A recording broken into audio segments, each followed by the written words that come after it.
कुछ सर, आज आप लोग मुख्यमंत्री जी से मिलकर आए हैं, क्या कुछ बातचीत हुई है, क्या घटनाक्रम हुआ? देखिए, ऐसा है कि 3 तारीख को हम अपने विभाग के कार्य से वहाँ बैठक थी कानपुर में, तो वहाँ मैं गया था बैठक में हिस्सा लेने बतौर उपाध्यक्ष लघु उद्योग निगम उत्तर प्रदेश। तो वहाँ पे हमारे प्रदेश अध्यक्ष पी ज्ञानेश मिश्रा जी के साथ में करीब लगभग 250-300 व्यापारी की कुछ अपनी वेदना थी, कुछ एक मीटिंग भी थी इन लोगों की। अन्य कई जनपदों से आए थे, कुछ लोग पूर्वांचल से, कुछ लोग आपके झांसी वगैरह, ललितपुर, इटावा से, कई ज़िले से आए थे। तो इन लोग की अपनी बैठक थी। तो उस बैठक में इनकी तरफ से एक आग्रह ये किया गया कि चूँकि आप व्यापारी भी हैं, व्यापारी परिवार से आते हैं, वैश्य समाज से आते हैं, तो कहीं ना कहीं हमारे परिवार के अंग हैं और आपको इसमें शामिल होना चाहिए। और अगर किसी व्यापारी की कोई समस्या है तो वो हम सबकी समस्या है, उसको दूर करें। सर, किन मुद्दों पर चर्चा हुई है?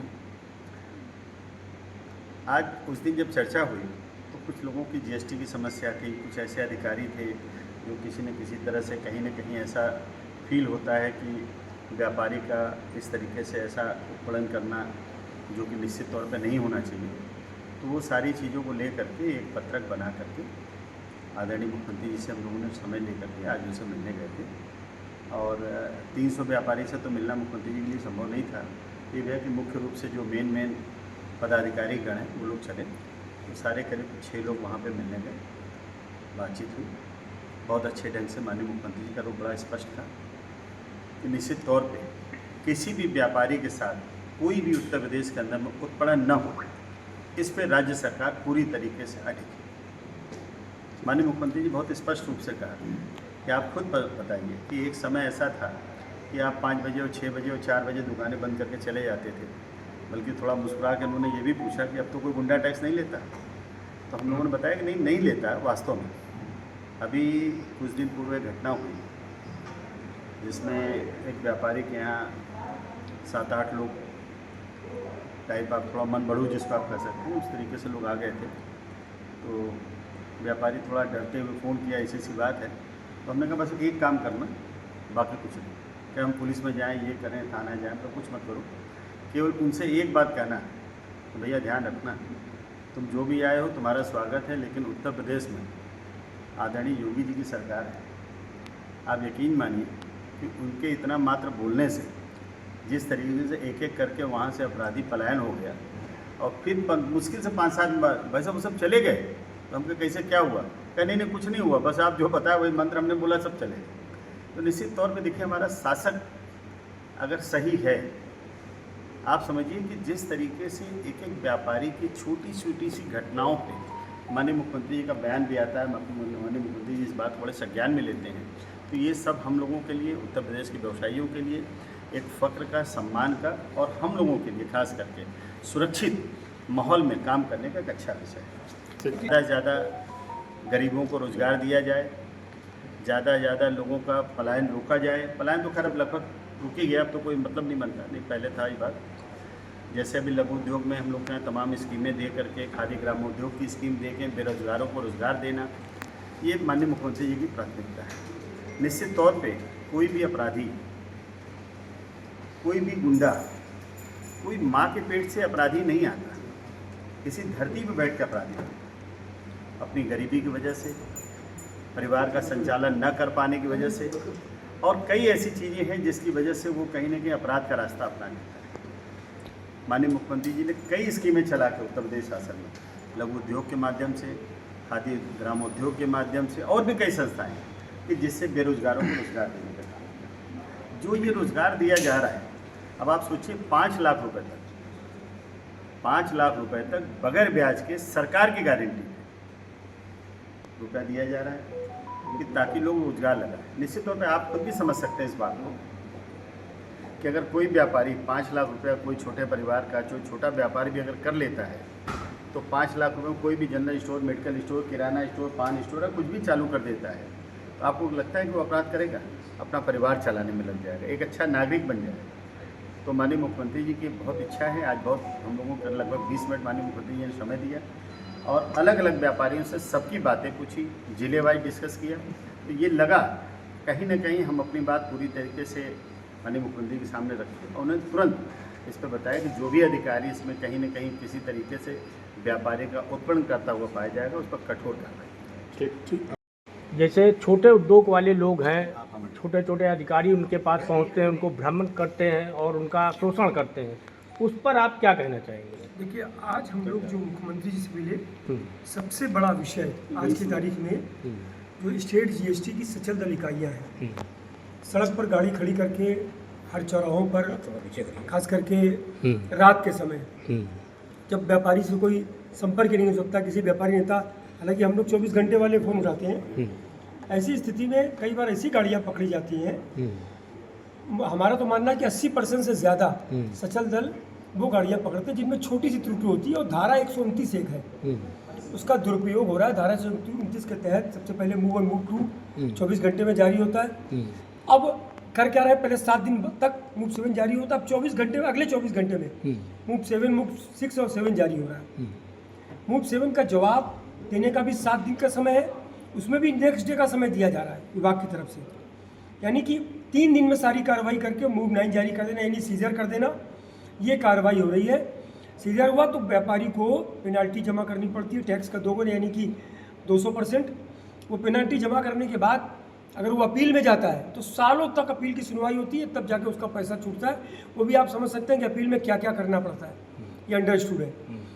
उसके पहले भी जब मूव 9 जारी होता है, अगर व्यापारी उसका पेनाल्टी का 25% जमा करके अपील में जाए, गाड़ी खड़ी रहे, उसमें भी बहुत समय लगाया जाता है। अभी हमने मुख्यमंत्री जी को 4 मामले दिए, एक बनारस का, एक आगरा का, 2 आगरा के और एक कानपुर का। हमने बहुत सारे मामले हैं, ये 4 मामले दिए जिनमें 2 में गाड़ियाँ छूटी, एक में 12 दिन जो स्वीडन को इंपोर्ट हो रहा था कानपुर का जूता, एक बनारस में जो झारखंड से लोहे की गाड़ी आ रही थी। ऐसे 4 उदाहरण दिए, एक गुजरात से गाड़ी आ रही थी, आगरा में पकड़ी गई। ऐसे कई मामले दिए, 4 मामले दिए, इनमें चारों में हमने ये कहा है कि इसकी जांच करा लीजिए, जो इसमें दोषी हैं।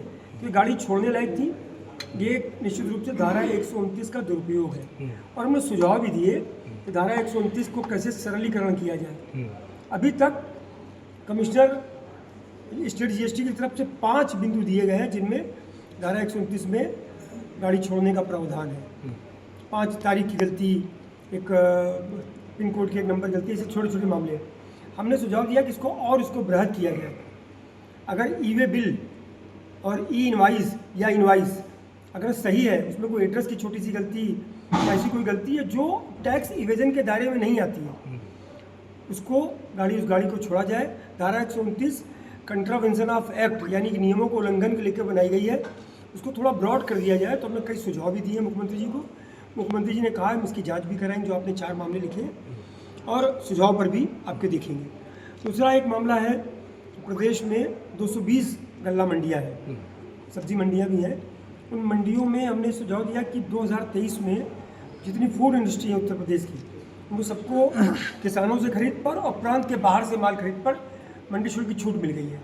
इससे मंडियों पर प्रभाव पड़ रहा है, मंडियों में खरीद कम होने लगी है उनकी, उन खास करके फैक्ट्रीज के द्वारा।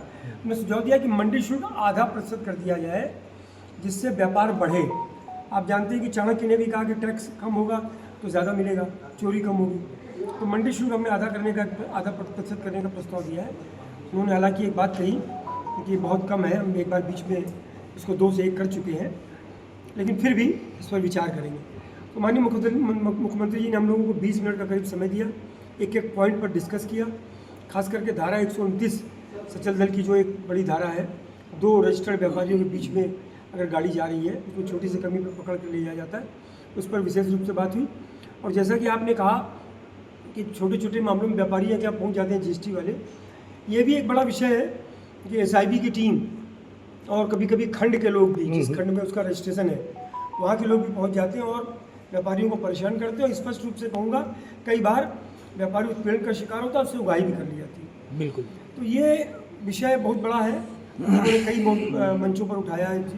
जीएसटी के कमिश्नर डॉक्टर नितिन बंसल जी से भी, अपने अपने जिलों में भी कई जगह हम लोगों ने उठाया है। इस पर पूरा हम लोगों का दबाव रहता है व्यापार मंडल का, किसी व्यापारी का उत्पीड़न ना हो। अगर व्यापारी हमारे संपर्क में आता है तो उसका उत्पीड़न कतई नहीं होता है, अगर संपर्क में ना आया तो एक अलग बात है, वो सीधे उसने कोई बात कर ली। बहुत सारे ऐसे उदाहरण हैं जहाँ हम लोग पहुँचे, व्यापारी का उत्पीड़न नहीं हुआ। एक लास्ट सवाल है कि जैसा कि नोटिस जारी न करके एकदम से छापा मार दिया जाता है, जैसे अभी हाल में वाजपेयी कचौड़ी भंडार का हुआ, तो इसको आप किस तरह से देखते हैं? देखिए, नोटिस भेजना एक अलग विषय है। जैसे जीएसटी में जब 1 जुलाई 2017 से देश में जीएसटी आया, तो अब उससे पहले कर निर्धारण के केस होते थे, हर साल व्यापारी को जाना पड़ता था। सिस्टम पूरा ऑनलाइन हो गया है। अब उसके मामले में हो सकता है कुछ स्पेशल जांच की गई हो। अब उसके बारे में पूरा डिस्कशन तो जब अधिकारियों से बात की जाए तो पता चलेगा कि क्या बात थी। बाद में सब कुछ सही पाया गया। हाँ, जांच के बाद तो एक नोटिस तो हर हाल में, अगर कोई भी नोटिस नहीं आई तो गलत है। क्योंकि जहाँ पर भी एसआईबी के लोग आते हैं, हम कहते हैं पहले आप नोटिस दो। एसआईबी दबाव क्या डालती है कि कुछ भी अंतर दिखा करके स्टॉक में और बुक्स में अंतर दिखा करके हम पैसा जमा करा लें, पेनल्टी जमा करा लें या टैक्स जमा करा लें। हम लोग इसका विरोध करते हैं कि आप नोटिस दीजिए उन एसआईबी के रेट्स में भी। और यही वो चाहे वाजपेयी जी क्या हुआ या कहीं पर भी, पहले नोटिस जानी चाहिए। उसमें अगर व्यापारी ने कुछ गलती की है, उसको मौका मिलना चाहिए अपना जवाब देने का। उसके बाद अगर कहीं बड़ी बात हो और गलतियां मिल रही हो, तब दुकान पर जाकर सर्च करने का या सर्वे करने का नियम होना चाहिए। और यही नियम है, पहले नोटिस दी जानी चाहिए। ठीक।